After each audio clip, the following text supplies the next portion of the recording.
we're now negotiating with various other countries, and the rest we're just sending out the bill to. We send a bill, we send a letter saying that you'll pay a certain tariff. Obviously, that's most of them because you have, as you know, hundreds of countries, a lot of countries out there. So we look at the deficit, or we look at the surplus, and we look at the country and how the country's treated us, and lots of other things go into the equation. And we make a decision as to what that tariff will be, and it's a pretty standard letter from that point on. And I want to tell you, this is something to me, it's a VA bill signing, and it's very important to me and to many of the people in this room. So I'm thrilled to sign the VA Home Loan Program Reform Act into law, and that is something that they've wanted to do for a long time. This legislation provides desperately needed relief to veterans and their families who have fallen behind on their mortgages, of which there are a lot, because we have somebody that doesn't want to lower interest rates. Probably won't lower them today. It's a really sort of an amazing situation. And it helps keep our promise to end veterans' homelessness. And we're going to do that for America. We're going to do that for our great veterans. I'm thrilled to be joined by the bill's sponsor, Congressman Derek Van Orden. Where is Derek? Right here. Derek. Hello, Derek. I didn't see you back there. Well, I'm a Navy SEAL. Snuck up. Let's see. And Mike, how are you, Mike? Mr. President. These two gentlemen are terrific. They are working together, and they've been working together, Mike, a long time on this. So I just want to thank you both, and I'll ask you to say a couple of words. An estimated 61,000 American veterans are in danger of losing their homes, as you know. But thanks to this bill, the Department of Veterans Affairs will be empowered to pay loan holders the necessary amount to prevent foreclosures on our veterans, so our veterans won't be foreclosed and put out onto the streets. It's very important. This bill also creates a 5-year partial claim program that could benefit up to 3.7 million veterans. That's the kind of numbers you're talking about. It's big stuff. The costs of the program are fully offset and will add nothing at all to debt. This common sense legislation had overwhelming support and passed unanimously in the House and the Senate. Wow. When was the last time that happened? That's pretty impressive. My administration is committed to doing everything possible to ensure that our veterans are treated with respect and treated as well as anybody in this country. They're so important. They're so great. They've suffered so much in many cases. In May, I signed an executive order to open the National Center for Warrior Independence in Los Angeles, California, which will house up to 6,000 homeless veterans. You know, until we came along, they treated the veterans far worse than the illegal immigrants. They came in, they were staying in hotels, luxury hotels, and the veterans are staying outside of the sidewalk on the same hotel. Some pictures are just incredible. In addition, we'll also be opening a full-service VA center in New Hampshire, which is the only state in the union to not have a VA center. And I made that promise to the people of New Hampshire a long while ago, and we got it done. It's the only state that doesn't have, and yet you have a lot of veterans in New Hampshire. We're slashing the wait times at VA medical centers, and we're bringing back VA choice and VA accountability, which I had and the Democrats abandoned. It made it so much better. Accountability, meaning if you treat our veterans badly, we treat you badly. You get fired and beyond that. And VA choice is you can get out and you can, if you don't have a doctor ready, willing, and able to take care of you within the VA, you go outside, you go see a doctor, you get better, and we pay the bill. And the veterans loved it. We had a 92% approval rating. And what did the Democrats do? They came along and they ended both of them, and they hired back many of the people that we fired. We fired people and replaced them with great, loving people. But we fired people who were sadists. In many cases, they were sick. They were thieves, they were stealing, and they hired them back. The accountability, meaning the VA accountability, it was a big deal getting it passed because you have unions, you have all sorts of problems to go through. We got it through everything. And the Democrats, as soon as they got back, they hired many of the worst people right back, and we're getting rid of them. But I want to thank the two gentlemen standing behind me, and I'd like to ask you just to say a couple of words, and then we'll take a few questions if you'd like, and we'll sign the bill, and our veterans will be very happy about it. Thank you. Mike, do you want to start? Sure. Well, first off, thank you, Mr. President, for signing this bill today. Let me tell you that not only this bill, which will help make sure that those veterans have got themselves in a situation where maybe they would be foreclosed on, it gives them just a little bit extra help without the government going into a banking business like what we had with the previous administration. I also want to say thank you, too, though, for appointing Doug Collins as our secretary for the VA. As chairman of the VA, having the opportunity to work with Doug, one, because we worked together before, but he has the right attitude, and the attitude is the VA is not about bureaucracy. It's about the veterans, and we want to keep it that way. That doesn't mean we don't have a good workforce. What it means is that workforce is focused on the veterans, not on making sure that the VA grows, but making sure that the VA does the job it's supposed to do. And thank you, Mr. President. It's your leadership that allows that to happen. Thank you, everybody, for coming here today. Thank you, Mr. President, for hosting us here. I'm the longest-serving enlisted member of the United States military to ever get elected to Congress in the history of our nation. And I'm unequivocally stating right now that President Donald J. Trump is the most positive, pro-veteran president in the history of this country. And so he backs up his words with deeds, and this is another example of how President Trump is taking care of our veterans. So, sir, I'm very thankful for you, for your leadership, and let's get this thing done and get our veterans into homes. So God bless you, and God bless the United States. Thank you, my friend. Thank you. Let's sign first, and we'll take a couple of questions. Yes. We'll get it done. We've been waiting a long time. And I do want to commend Doug Collins, because I hear he's doing a fantastic job. He's done an incredible job.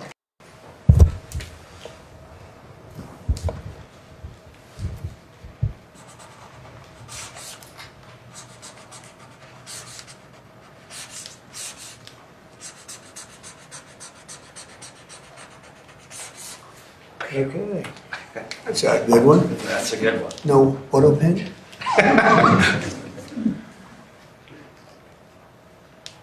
That's a very important bill, and we want to thank everybody for the great help, but in particular, you two guys have done a fantastic job. Thank you very much. Okay, take a pen. Oh, I'll keep that one. Take a pen. Thank you, sir. Take another pen. And we'll take them and give them to the other people that helped. Okay? Very well. Okay, questions? Mr. President, you said that higher interest rates are making it harder for veterans to refinance. There's a stronger than expected GDP report this morning. What do you say to analysts who worry that lowering interest rates would actually lead to inflation? Well, if that happens, then we just raise them. What you do is you lower them, and let's see if there's inflation. Right now, there's no inflation. Everybody thought there would be. All we have is billions of dollars of cash pouring into our country from other countries that took advantage of us for many, many years. You know, they were taken advantage of. We were like the stupid people that didn't know what they were doing. They took advantage of us. Other countries, friend and foe. And by the way, the friend was oftentimes much worse than the foe when it comes to trade. So if that happens, what you do is you raise your rates and you do what you have to do to stop inflation. But we're keeping the rates high, and it's hurting people from buying houses, and we don't want that. If for any reason that happened in a year or two, if there's some signs of inflation coming back, right now there's not. We have a great thing going. I think we're going to have the richest economy you've ever seen. We have money coming in that we've never even thought about at numbers that nobody's ever seen before. We have a deal with Japan where they're going to pay us $550 billion. We have a deal with Europe where they're doing $750 billion plus $400 billion plus $300 billion. And many other countries, it's likewise, you know, relatively, those are two big ones, but likewise. So we have a lot of money coming in, and we have no inflation, and we're very strong, and we should be lowering the rates. You know, each point that this gentleman keeps up costs us $365 billion a year. Think of that. 1 point, $365 billion. If you bring it down a point, we save 365. We should be the lowest interest rate. and we're not. We're 38, number 38, because of the Fed. It's all because of the Fed. He's done a bad job. Now, he's got a meeting today, but I call him too late. You know, he's always too late. Even if he does it today, probably won't. I hear they're going to do it in September, not today. For what reason? Nobody knows. But Europe, as you know, cut their rates 11 times in the last short period of time. But the good news is we're doing better than anybody anywhere in the world. Nobody's doing anything even close to us, even with the higher rates. The higher rates do affect housing, though, because people can't go out and get a loan or refinance their house. And it would be nice to have them be able to do that. That would be just another check of a box. That would be very important. Yeah, please. Mr. President, you mentioned today that India, in addition to its 25% tariff rate, would pay an additional penalty because of its support of Russia. What is that additional penalty?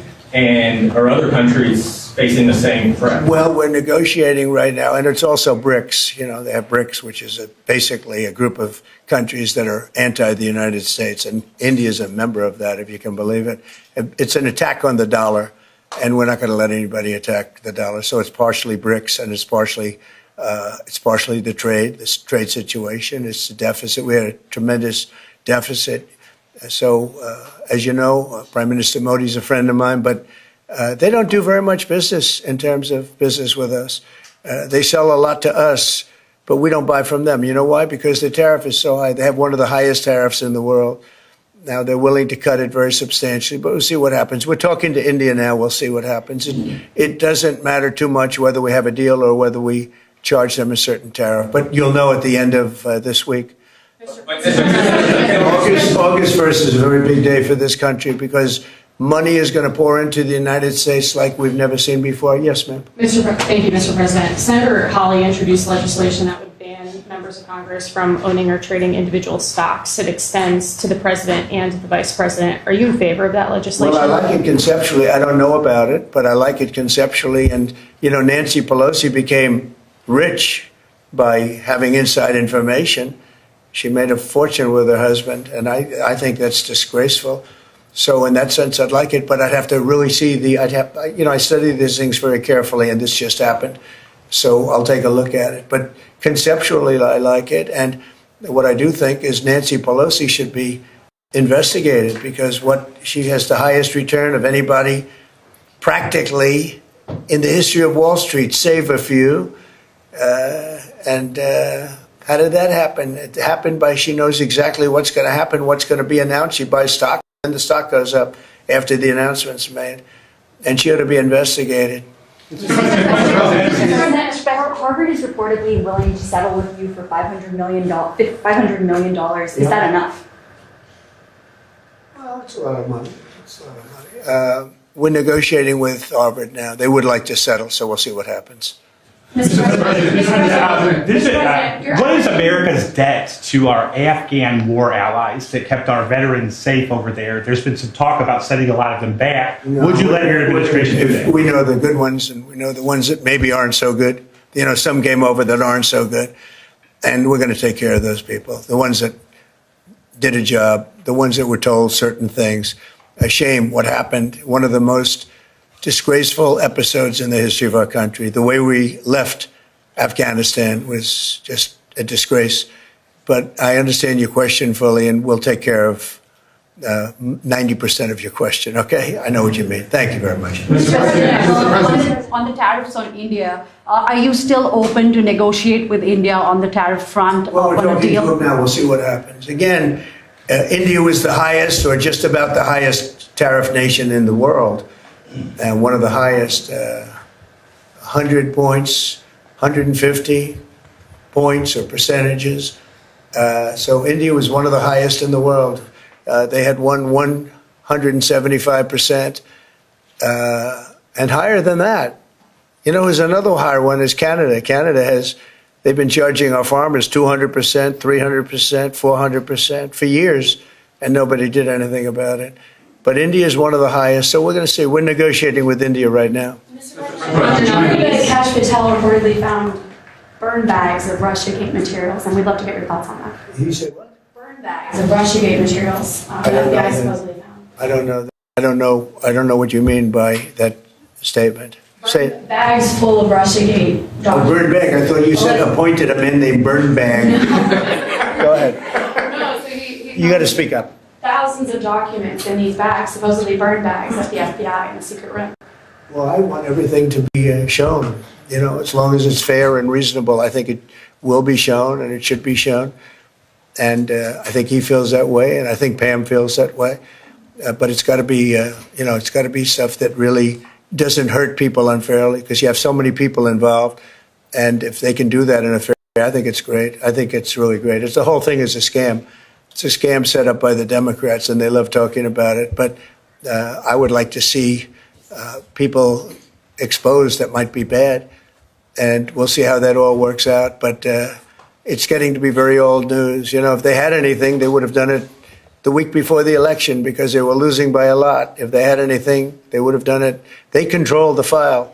The Democrats controlled it. Comey and all this, you know, sleazebags, every one of them that you read about all the time. And I guess they've got some problems now having to do with yet a different scandal, very big one.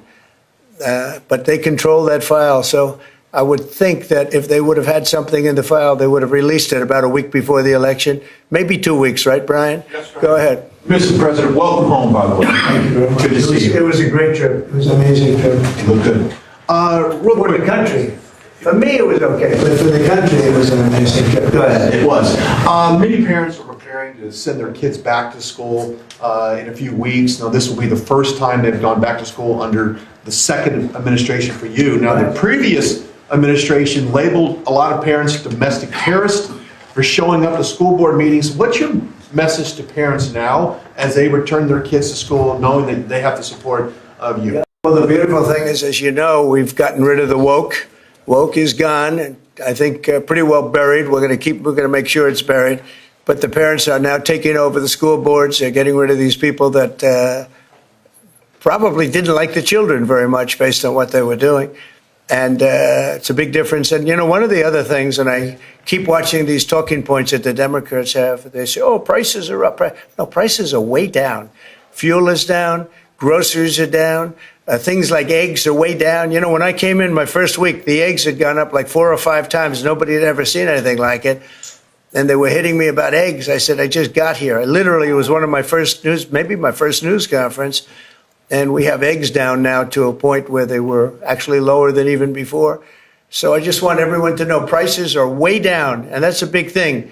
Groceries, everything. If you look at fuel, $2.35 a gallon, a lot of that. But we actually had 4 states where it's down $1.99 as opposed to $3.50, $4.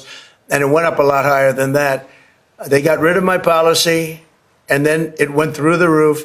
And then they brought my policy back, but it was too late. They blew it. We had the highest inflation in the history of our country. And now we have no inflation. We have nothing but cash coming in. The world respects us again. We're a really great, proud country. And I say it, I'll say it again, many, many leaders of other countries, I'm dealing with a lot of them today on their tariff situation. They owe us a lot of money. But many countries said to me, and almost in the same words, you were a dead country 1 year ago, and today you're the hottest country anywhere in the world. We are the hottest country right now anywhere in the world, and that's why we're taking care of our veterans. Okay? Thank you very much, everybody. On China, Mr. President, on China, the Secretary of Defense briefed you today. You guys. We're moving along with China. We're doing fine with China. I think it's going to work out very well. We're right in step. I think we're going to have a very fair deal with China. Thank you. Mr. President,